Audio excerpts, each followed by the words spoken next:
আসসালামু আলাইকুম। মহার্ঘ ভাতা আগামী মাস থেকে কার্যকর করা হবে। এ বিষয়ে 30/3/2025 তারিখে একটি প্রতিবেদন প্রকাশিত হয়েছে।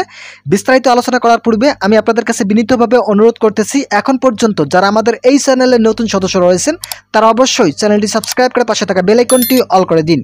মহার্ঘ ভাতা সকল সরকারি চাকরিজীবীদের জন্য অত্যন্ত গুরুত্বপূর্ণ। যারা সরকারি চাকরিজীবী আছেন তাদের জীবনমান উন্নয়নের লক্ষ্যে এই মহার্ঘ ভাতা বিশেষ ভূমিকায় থাকবে।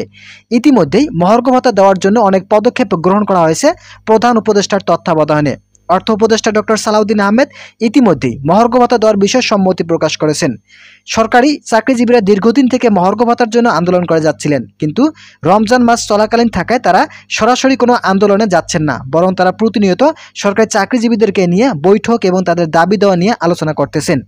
বিশেষ করে 11 থেকে 20তম গ্রেডের কর্মচারীরা মহার্ঘ ভাতার জন্য প্রচেষ্টা চালিয়ে যাচ্ছেন। তারা চাচ্ছেন খুব দ্রুত সময়ের মধ্যে তাদেরকে মহার্ঘ ভাতার আয়ত্তে নিয়ে আসা হোক। যেহেতু অন্তর্বর্তীকালীন সরকার ইতিমধ্যেই মহার্ঘ ভাতা দেওয়ার জন্য সিদ্ধান্ত গ্রহণ করেছেন, তাই কালক্ষেপণ না করে মহার্ঘ ভাতা দেওয়ার চূড়ান্ত তারিখ প্রকাশ করার আহ্বান তাদের। ইতিমধ্যেই মন্ত্রিপরিষদ সচিব থেকে মহার্ঘ ভাতা দেওয়ার বিষয়ে বলেছেন। তারা বলেছেন তারা মহার্ঘ ভাতা নিয়ে কাজ করছেন। বাংলাদেশের অর্থনৈতিক অবস্থা এখন স্বাভাবিক আছে, তাই তারা মহার্ঘ ভাতা দেওয়ার সিদ্ধান্ত নিচ্ছেন। তবে এদিকে যারা সরকারি কর্মচারী আছেন তারা চাচ্ছেন খুব দ্রুত সময়ের মধ্যে তাদেরকে মহার্ঘ ভাতা দিতে হবে। তারা 50% হারে মহার্ঘ ভাতার দাবি জানিয়েছেন এবং আগামী মাস থেকে, মূলত ঈদের পর থেকেই মহার্ঘ ভাতা চালু করার নির্দেশ তাদের।